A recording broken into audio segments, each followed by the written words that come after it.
Kedua, untuk penegakan akidah dalam sebuah landasan aplikasi dari sholat. Kedua, yaitu kata Allah di sini dikatakan, yaj'alu 'alaikum ayatina wa yuzakkikum. Apa sih artinya wa yuzakkikum? Tazkiyah. Apa tazkiyah?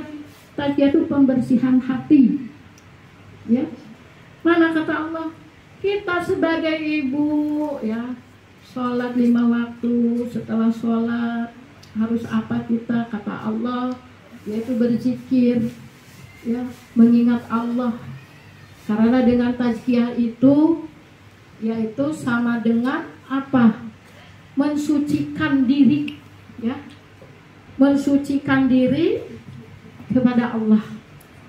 Dengan apa? Mencegah perbuatan nahi dan mungkar. Itu kedua, mencegah, ya, dengan tazkiyah, pembersihan diri. Apa di sini? Selalu kita mawas diri, ya.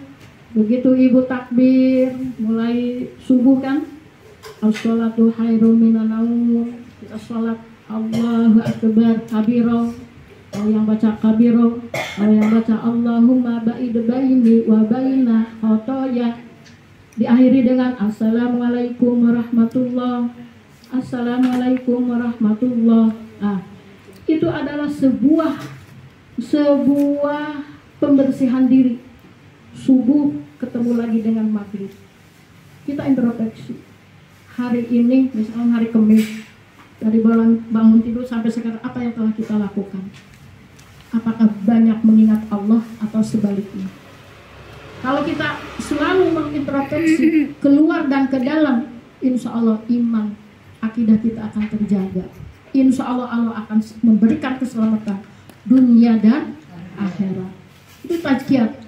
Perlu kita mengintrospeksi, ya, baik anfusiyah dalam diri kita sendiri ataupun dalam sebuah tetangga, ataupun yang lebih dekat kepada suami, ataupun yang lebih dekat lagi kepada anak-anak kita, ya. Berkomunikasi dengan suami-suami kita, kasih sayang dengan suami-suami kita, ya kan, saling pengertian, visi dan misi satukan, yaitu menegakkan kalimat Allah. Insya Allah kalau suami dan istri visi dan misi kita sama, karena kita tujuannya itu untuk membunuh ibadah kepada Allah, maka nggak ada istilahnya suami yang berselingkuh, tukeran HP dengan yang lain, atau perempuannya juga sama mencari kebebasan. Nggak ada, karena jiwa dan hatinya untuk Allah, buahnya untuk taat sami'na wa ata'na kepada suami. Karena di situ ada apa? Ada tali kasih, ada mawadah, ada kesakinahan, ada warahmah. Tidak ada misalkan kalau lagi muda, wah, kasih sayangnya, romantisnya luar biasa. Ketika sudah usia, istrinya di mana, kita di sini, masya Allah, innalillahi wa inna. Mudah-mudahan jauh dari majelis alim ini, dijauhkan oleh Allah. Mudah-mudahan baik kita masih muda, baru unyu-unyu menikah, atau sekarang sudah punya cucu, insya Allah kita terus jalin tali kasih cinta antara suami dan istri. Jangan sampai kita harus memberikan pengertian kepada suami, suami juga kita. Suami sayang kepada istri, istri akan sayang apapun bentuknya, ya, insya Allah. Mudah-mudahan itu. Karena apa? Karena dengan sholat ini mencegah perbuatan keji dan itu dalam sebuah realita umum. Bagaimana dalam sebuah akidah? Dari pengertian keji dan mungkar. Banyak di sana sekarang luar biasa, sudah kolaborasi antara Syiah dengan komunis, dengan ateisnya. Maka sekarang di media-media atau anak-anak muda dia mengatakan, untuk apa sholat? Seperti itu. Untuk apa agama? Agama hanya sebuah candu. Itulah dari program-program sepilis. Bagaimana dalam sebuah tatanan akidah sepilis? Apa sepilis? Sekuler, P-nya polarisme, L-nya liberalisme. Yaitu yang mereka agung-agungkan, dia mengatakan dalam sebuah keji, perbuatan keji itu mereka mengatakan bahwa saya diciptakan, ya jadilah Ntar juga mati, ya sudah selesai. Itu yang dikatakan dengan ateis, tidak mengakui adanya Allah. Maka mereka mengatakan, ngapain sholat? Na'udzubillah summa na'udzubillah. Gitu. Kenapa? Karena landasan sholatnya tidak tegak di dalam jiwa, maka terjadilah perbuatan keji yang dilarang oleh Allah. Bagaimana mungkar? Mungkar di situ yaitu dia tidak mengakui keberadaan bahwa kita ini diciptakan oleh Allah, ya, dengan bentuk yang sangat sempurna, ya kan? Dalam Al-Quran surat At-Tin Allah menjelaskan, ya kan, bahwa manusia itu diciptakan dengan sempurna. Sekarang banyak di luar sana yang ingkar kepada ciptaannya Allah dengan apa? Operasi oplas. Apa sih oplas? Operasi plastik. Innalillahi, ya, dirubah telinganya, dirubah dagunya, dimodifikasi matanya, hidungnya, ya. Innalillahi wa inna ilaihi raji'un. Mudah-mudahan jamaah Majelis Alim Nurul Aqibah dan anak-anak kita terjaga dari hal seperti itu. Karena itu udah luar biasa. Tua sedikit udah oplas gitu. Sekarang lagi innalillahi. Kenapa? Tidak tegaknya landasan sholat. Tidak ingat kepada Allah bahwa yang menciptakan bentuk yang sempurna adalah Allah. Kalau sudah Allah takdirkan misalnya udah, kan ada waktu-waktunya. Ada usia bayi, ada usia remaja dan sebagainya sampai dituakan. Ini juga berubah menurut aturan-aturan Allah, ya kan? Dengan keriputnya, dengan inilah, dengan itulah. Rambut sudah banyak yang putih. Kulit yang tadinya lentur jadi keriput, ya. Gigi yang jadinya banyak padahal meninggalkan ompong. Sudah tua mau diapain? Ya, karena di luar sana tidak mau dengan adanya tua, dia mau jadi berpikir karena tidak ada imannya, tidak mengakui adanya Tuhan, yaitu mereka adalah orang-orang ateis. Yang banyak Korea itu kan banyak Korea itu kan orang-orang ateis. Itulah kejadiannya.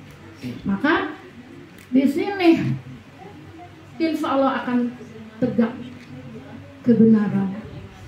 Insya Allah akan kita menjauh dari perbuatan keji dan nomor ketiga kata Allah di sini Allah menjelaskan, ya, dari penegakan syariah itu adalah akhlak.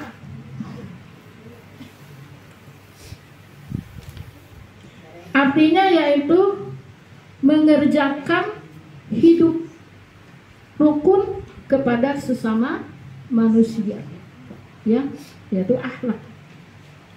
Quran surat Luqman. Surat Luqman ayat 18 dan 17, maaf. Ada kaitannya dengan tadi Quran surat 2 ayat 151. Kaitannya. Baca dulu ayatnya aja. 17, 18, 19, 3 ayat. Coba baca dulu, nanti ada kaitannya dengan 2151. Artinya aja ini. Artinya aja. Wahai anakku, laksanakanlah sholat dan suruhlah manusia berbuat yang ma'ruf dan cegahlah mereka dari yang mungkar, dan bersabarlah terhadap apa yang menimpamu. Sesungguhnya yang demikian itu termasuk perkara yang penting. 18-nya. Dan janganlah kamu memalingkan wajah dari manusia karena sombong, dan janganlah berjalan di bumi dengan angkuh. Sungguh Allah tidak menyukai orang-orang yang sombong dari membanggakan diri. 19-nya. Dan sederhanakanlah dalam berjalan, dan lunakkanlah suaramu. Sesungguhnya seburuk-buruk suara ialah suara keledai. Nah, itu adalah dari landasan sholat, pengertian sholat dan bertujuannya itu akhlak. Mana kaitannya dengan tadi Quran surat 5 ayat 151.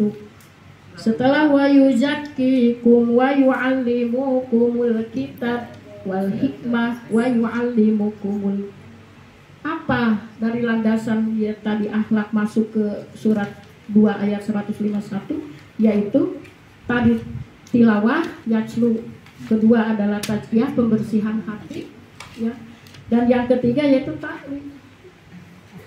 Ini kajian. Maka di dalam Al-Quran dari surat Luqman, ya, ayat 17, 18-19 yaitu tentang akhlak. Maka seorang ummu madrasatul aulad, karena ibu ini nanti akan diminta pertanggungjawaban di hadapan Allah, maka kurikulum, ya, program pendidikan dikatakan yaitu dengan wa yu'allimukum, dengan taklim, dengan kajian yang berdasarkan dari Allah dan Rasul. Ini di dalam sebuah keluarga, hudud-hudud Allah dalam keluarga, bukan di luar. Kalau di luar kan anak-anak itu sekolah di SMP, ya kan, ada yang IT, ada yang negeri, SD ada yang IT, ada yang negeri, SMA juga sama, ada yang IT, ada yang negeri, university juga sama. Nyari negeri dulu, kalau nggak ada negeri baru, kalau tidak dapat di negeri ngambil di, itu kan pendidikan formal di luar, ya kan? Yang mana pendidikan formal di luar hanya sebatas keilmuan saja, dan itu mengikatnya hanya kepada dunia, ya nggak Bu? Kenapa ibu anak-anak ibu disekolahkan dari SD sampai universitas? Universitas nyari yang negeri, yang ini, kenapa? Ujung-ujungnya adalah kerja, nyari uang, ya nggak? Iya, sama. Saya juga ibaratnya.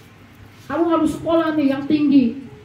Ya, kalau bahasa Sunda mah kan ketika dari mulai kecil sudah bukan la ilaha illallah, ketika di ayun itu neleng nengkung, ya kan? Gerak jangkung, gerak sekolah ka Bandung, gerak nulungan ka indung. Iya. Ya mau ke Bandung, ya kan Bandung tempat itu ya, kan begitu. Dari mulai bayi kan, neleng gerak gede, gerak jantung, gerak sekolah ke Bandung, gerak nyandang ke itu. Itu kan orang Sunda. Bagaimana kita? Ya sama di program anak-anak kita, enggak? SD, SMP sampai ini, karena ujung-ujungnya harus kerja, nyari duit, ya enggak? Itu kan faktor dari luar. Makanya secara manusia, ya boleh. Bagaimana faktor ini di luar di al-umum, karena ibu sudah diberikan oleh Allah sebuah jabatan. Ibu dapat jabatan dari Allah, jangan main-main. Ya, langsung dari Allah mandatnya. Seorang al-umum madrasatul aulad itu dari Allah. Ya kan? Bagaimana seorang umum madrasatul aulad adalah membina kurikulum anak-anak kita, program anak-anak kita, yaitu tadi yaitu wa yu'allimukumul kitab. Kata Allah, wa yu'allimukumul kitaba wal hikmah wa yu'allimukumul ma la takunu ta'lamun. Ibu-ibu madrasatul aulad yang ada di dalam rumah, kalau di luar itu bagian guru-guru, ya kan? Sebagai pengilmuan dunia.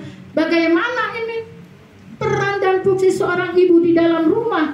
Kata Allah di sini dikatakan wa yu'allimukumul kitab. Ajarilah anak-anakmu dengan al-hikmah, kitab, Al-Qur'an dan As-Sunnah.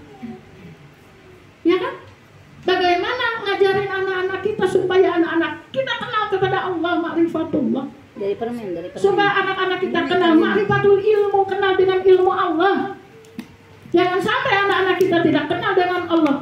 Maka tadi dalam Quran surat Luqman, ya, surat 31 yang dibacakan tadi, ya. Apa kata Allah dalam Al-Quran surat Luqman? A'udzu billahi minasyaitonir rajim. Bismillahirrahmanirrahim. Wahai anak-anakku, ya bunaya, gitu kan? Ya bunaya qimis sholata wa'mur bil ma'ruf wanhanil munkar. Bagaimana seorang umum madrasatul aulad dalam mengcover anak-anak kita, dalam mendidik anak-anak kita, dalam memberikan program anak-anak kita, dalam memberikan kurikulum anak-anak kita. Pertama kepada anak kita, an-aqimudin, tegakkan sholat. Kan gitu. Dimanapun kamu berada, silakan kamu sekolah, kuliah di luar provinsi, tapi kamu an-aqimudin. Tapi kamu kata Allah, an-aqimus sholat, tegakkan dulu sholat. Ya kan? Kenapa? Kalau tidak sholat, maka perbuatan keji dan mungkar akan masuk ke dalam jiwa dan anak-anak kita. Apalagi dalam era globalisasi yang sekarang digelontorkan oleh al-Yahudi wa Nasr. Apakah kuat anak-anak kita di luar sana? Kalau tidak ada yajlu, kalau tidak ada wa yujakihum, kalau tidak ada wa yu'allimu dalam taklimnya. Itu harus penting. dalam sebuah taklim, dalam sebuah kajian, karena ini akan mengikat kepada Allah. Bagaimana bertabarujnya di luar sana ketika tidak ada dalam ikatan kepada Allah. Banyak terjadi amoral, banyak terjadi seks bebas, banyak terjadi judi online, banyak terjadi arisan online. Akibat apa? Tidak ada mengikat ke dalam jiwanya. Yatlu alaihim wa yuzakihim wa yu'allimul. Itu tidak ada. Kenapa?